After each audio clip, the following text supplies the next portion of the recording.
Hello everyone, आज फेरि तपाईहरुको अगाडि एउटा नयाँ भिडियो लिएर आएको छु र आशा गर्दछु तपाईहरु सबैजना सन्चै हुनुहुन्छ होला भनेर। र आजको मेरो यो भिडियो चाहिँ तपाईले यहाँ देखिरहनु भएको छ, यो रेन एन्ड कुलर्सको फ्लावरको सिजन प्राय सकिसकेको छ है। र अब यसको बल्ब निकाल्ने टाइम है, यसको जुन चाहिँ हामीलाई नेक्स्ट इयरको लागि हामीले बल्बलाई हामीले प्रिजर्भ गरेर कसरी राख्नु पर्ने है र कुन टाइममा हामीले बल्ब निकाल्नु पर्ने, कसरी निकाल्नु पर्ने, मेरो यो भिडियो त्यही विषयमा रहेको छ है। र आशा गर्दछु तपाईले यो भिडियो अन्तिमसम्म हेरिदिनु हुन्छ होला भनेर। र यो रेन एन्ड कुलर्सको बल्ब चाहिँ कुन टाइममा चाहिँ कुन चाहिँ स्टेजमा चाहिँ हामीले निकाल्न सक्छौं भन्दाखेरि यहाँ तपाईले देखिरहनु भएको छ, यसको बोट चाहिँ पुरा येलो कलरको भइसकेको छ है र यसको यो फ्लावरहरु पनि प्राय सुकिसकेको छ। यो स्टेजमा चाहिँ यसको बल्ब हामीले निकाल्नु पर्छ है मुनिपट्टिको। र यो तपाईले यहाँ देखिरहनु भएको छ, यसको ग्रीन छ, यसको हरियै छ, यो चाहिँ मिलेन तपाईले है। यो तपाईले एकैचोटी यसको बल्ब निकाल्नु मिल्दैन, जुन यसको बोट पहेँलो कलरको हुन थाल्छ है, त्यो टाइममा चाहिँ तपाईले यसको बल्ब चाहिँ निकाल्नु पर्ने हुन्छ।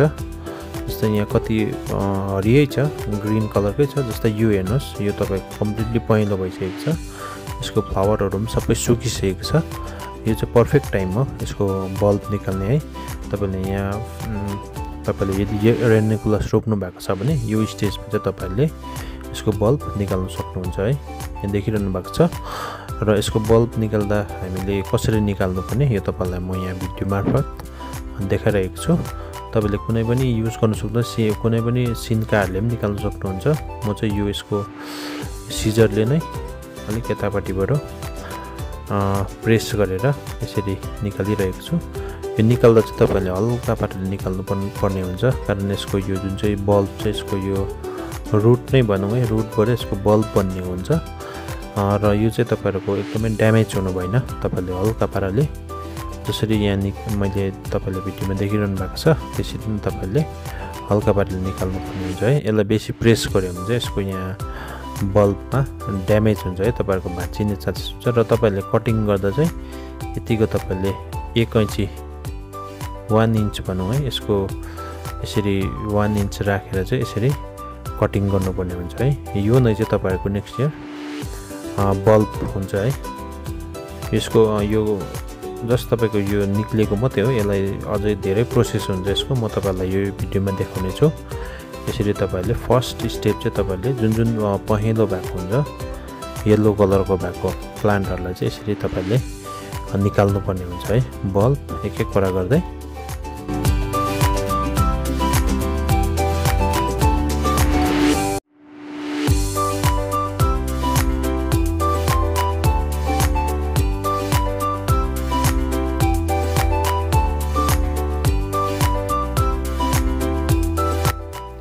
र तपाईले जब पटदेखि बल्ब निकालिसक्नुहुन्छ तब चाहिँ यसलाई एउटा सफा पानीमा यसरी कुनै पनि तपाईले भाँडा या कुनै पनि बकेटमा यसरी तपाईले यसलाई पुरा डिप गर्नुपर्ने हुन्छ है, लगभग 15 to 20 मिनट्स।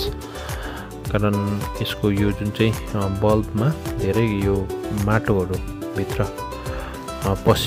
बसेको हुन्छ है, त्यसलाई चाहिँ तपाईले कम्प्लिटली सफा गर्नुपर्ने हुन्छ है। यसरी तपाईले आफ्टर 15 to 20 मिनट्स राखेपछि तपाईले यसरी बल्बलाई एक वटा गर्दै सफा गर्नुपर्ने हुन्छ है। र तपाईले मेन यहाँ भिडियोमा देखिरहनु भएको छ, मेन सफा गर्दा तपाईले याद गर्नुपर्ने कुरा चाहिँ यसको यो एक्स्ट्रा जराहरु आएको हुन्छ मुनिपट्टि है, सानो साइजमा, त्यो जराहरुलाई चाहिँ तपाईले कुनै पनि सिजर या केले भए पनि तपाईले यसरी यसलाई निकाल्नु पर्ने हुन्छ। यसरी निकालेर तपाईले बीचमा जति पनि यसको यो बल्बको बीच पोर्सनमा चाहिँ मुनिपट्टिबाट माटोहरु बसेको हुन्छ है, त्यसलाई चाहिँ तपाईले कुनै पनि तपाईले स्टिकहरु, सानो स्टिकहरु युज गरेर या जेले भए पनि हातैले भए पनि तपाईले त्यो बल्बलाई चाहिँ तपाईले सफा गरेर बीचको माटोहरु सबै नै निकाल्नु पर्ने हुन्छ है। र तपाईलाई देखिरहनु भएको छ, यो चाहिँ मेरो कम्प्लिटली वाश भइसकेको बल्बहरु हो, सफा भइसकेको। र अब तपाईहरुको लास्ट स्टेज चाहिँ यसलाई राम्रोसँग सुकाउनु पर्ने हुन्छ। अहिले चाहिँ यो सफ्ट टाइपको हुन्छ, जबसम्म यो सुकेर एकदमै कडा हुँदैन तबसम्म तपाईले सुकाउनु पर्ने हुन्छ है। र तपाईले अर्को कुरा चाहिँ यो बल्बमा दुईटा स्टेम देखिरहनु भएको छ, जब यो कम्प्लिटली सुक्छ तपाईले यो दुईटा स्ट्याम्पमा पक्रेर हल्का प्रेस गर्नुभयो भने चाहिँ यो दुईटा बल्ब आफै छुटेर आउँछ है। तपाईले अहिले चाहिँ तपाईले प्रेस गर्नु मिल्दैन कारण यो कम्प्लिटली सुकेको हुँदैन है।